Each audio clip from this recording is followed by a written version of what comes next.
அனைவருக்கும் வணக்கம். இங்கே ஒரு மிகப்பெரிய சர்வதேச பிரச்சனையாக இருப்பது குப்பை பிரச்சனை. அது மக்கள் முதல்ல தேவைக்கு அதிகமாக குப்பையை உருவாக்குறாங்க. அது அடுத்த கட்டமாக போகலாம். இன்றைக்கி ஒரு மனிதன் தன்னுடைய வாழ்நாளில் ஒரு நாளில் குறைந்தபட்சம் இந்தியாவில் 400 கிராம்லேருந்து 600 கிராம் குப்பையை உருவாக்குறாங்க. இப்போ ஒரு 10 லட்சம் பேர் இருக்காங்கன்னா நம்ம மாநகரத்தில் எவ்வளோ குப்பை உருவாக்குன்றது நீங்கள் கணக்கு போட்டுக்கோங்க. ஒரு 600 டன் உருவாகும். இப்படி இந்த உருவாகக்கூடிய குப்பைகளை பிரிக்கிறது, அதை சரியான முறையில் கையாண்டு அதை அழிக்கிறது அப்படிங்கிறது மிகப்பெரிய சவால். குப்பையெல்லாம் முந்தி கொண்டு போய் குப்பை மேட்டில் போட்டோம், அல்லது அந்த காலத்தில் இங்கே போட்டோம், இல்லை அங்கே கோரிமேட்டில் போட்டோம், பெருமாபுரி அங்கே போட்டோம், பற்ற வச்சுருவாங்க. எரியறது என்ன ஆகும்? எரியறது அதுலேருந்து வரக்கூடிய நச்சு புகை, அந்த ரசாயன புகை நம்ம தாய்மார்கள் சுவாசிக்கிறப்ப, நம்ம வீட்டில் இருக்கிற குழந்தைங்க சுவாசிக்கிறப்ப கேன்சர்லாம் ஏது அந்த காலத்தில். இப்போ இதெல்லாம் வந்ததுனால தான் கேன்சர்.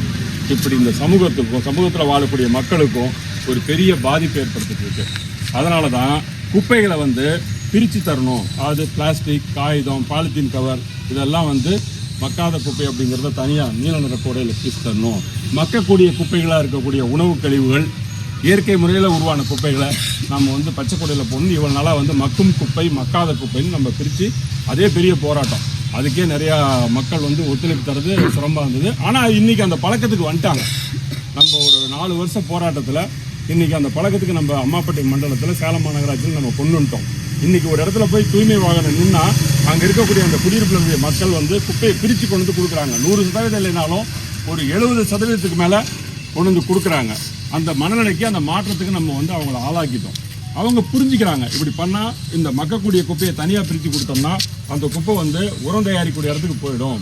அங்கே போய் அந்த குப்பை உரமாக மாறி ஒரு பிரயோஜனமாக, ஒரு ஆரோக்கியமான உணவு உருவாகிறதுக்கு, ஒரு பயிர் உருவாகிறதுக்கு காரணமாக இருக்கும். பூமிக்கு கேடு ஏற்படுத்தாது அப்படின்னு அவங்களுக்கு தெரிஞ்சு போச்சு. அதே மாதிரி இந்த பிளாஸ்டிக், இந்த மாதிரி பொருட்கள், இந்த காகிதம் போன்ற பொருட்களை வேறு விதமான பயன்பாட்டுக்கு படுத்துறதுக்கு நம்ம மாநகராட்சி நிர்வாகம் முயற்சி எடுக்குதுன்றதை அவங்க புரிஞ்சு அதுக்கு ஒத்துழைப்பு கொடுக்குறாங்க. இப்போ கூடுதலாக என்னன்னா, இப்போ இந்த மருத்துவ கழிவுகள் ஒவ்வொரு வீட்லையும் இன்றைக்கி மருத்துவ கழிவுகள் எல்லார் வீட்லேயும் உருவாகுது.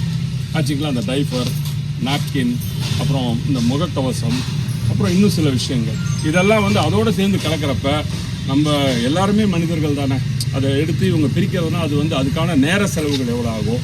அதனால் அவங்கவுங்க உருவாக்குற குப்பையை, அவங்கவுங்க வீட்டிலேருந்து உருவாகக்கூடிய குப்பைகளை அவங்களே பிரித்து கொடுத்தா அது முறையாக அதை அழிக்கிறதுக்கோ அல்லது என்ன பண்ணணுமோ அதை பண்ணுறதுக்கு மாநகராட்சி நிர்வாகம் பண்ணும். அப்படி பண்ணக்கூடிய பட்சத்தில் வியாதிகள் குறையும், நோய் நொடிகள் குறையும். நீங்கள் நல்லா இருப்பீங்க. நீங்கள் நல்லா இருக்கிறதுக்கு மேலே உங்கள் குழந்தைங்க நல்லாயிருக்கும், உங்கள் தலைமுறை நல்லாயிருக்கும் அப்படிங்கிறத நீங்கள் பக்குவமாக சொல்லுங்கள். அதே போல் அபாயகரமான கழிவுகளாக இருக்கக்கூடிய இந்த கண்ணாடி, மின்னணு சாதனங்கள், அது எவ்வளோ பெரிய மோசமான விஷயம். இன்றைக்கி எல்லாமே எல்லார் வீட்லேயும் செல்ஃபோன் இருக்குது. அடிக்கடி பேட்டரி தூக்கி போடுறோம். அதெல்லாம் அழிக்க முடியாது. பூமிக்குள்ளே போச்சுன்னா பூமிக்கு கேடு. அதுலேருந்து உருவாகக்கூடிய ஒரு விதமான ரசாயன விளைவுகள் பெரிய அளவில் வியாதியை உருவாக்கிடும், மண்ணை மலடாக்கிடும், மனுஷனை மலடாக்கிடும், பூமியை கெடுத்துடும். இதனால் அடுத்த தலைமுறை ஒன்றுமில்லாமல் போயிடும்.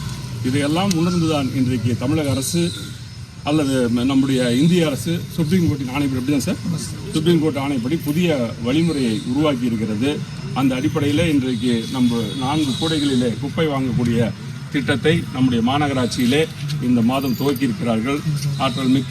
செயலாற்றல் மிக்க அர்ப்பணிப்புணர்வோடு செயல்படக்கூடிய நம்முடைய சுகாதார ஆய்வாளர்களுடைய வழிகாட்டுதலின் பேரில் நீங்கள் அனைவரும் நீங்கள் ஒரு ஊதியத்துக்காக, மதிப்பூதியத்துக்காக பணிபுரியவங்களை நான் நினைக்கல. உங்களை எல்லாத்தையுமே நான் ரொம்ப பெருமையாக நினைக்கிறேன். நீங்கள் ஒரு இந்த சமுதாயத்துக்கு, இந்த பூமிக்கு நீங்கள் இந்த புண்ணியம் உங்களுக்கு உங்கள் தலைமுறை தாண்டி நிற்கும். நீங்கள் செய்கிற வேலை அந்த மாதிரி.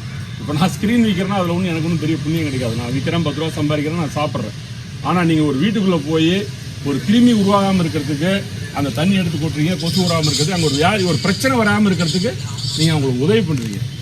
அதாவது ஒரு படத்தில் ஒரு வசனம் வரும், அது ஆகாரத்துக்காக ஒரு குளத்தில் இருக்கிற அழுக்கை அங்கே இருக்கிற மீன் சாப்பிட்டாலும் ஒன்று அதுக்கு பசியும் தீர்ந்துடுது, அதே நேரத்தில் அந்த குளத்தையும் சுத்தம் பண்ணுறது. அந்த மாதிரி நீங்கள் ஒரு தொழிலாக, ஒரு வருமானத்துக்காக வந்தாலும் இந்த மக்களுக்காக, இந்த சமுதாயத்துக்காக நீங்கள் நல்லது பண்ணுறீங்க. தலைமுறை தாண்டியும் உங்களுடைய வாழ்வு செழிக்கும், நலமாக இருக்கும். ஆனால் இன்றைக்கு இருக்கக்கூடிய காலகட்டத்தில் மக்கள் பல்வேறு குழப்பமான மனநிலைகள் இருக்காங்க. சொல்கிறத அவ்வளோ சீக்கிரம் புரிஞ்சிக்க மாட்டாங்க, ரொம்ப கோவப்படுவாங்க.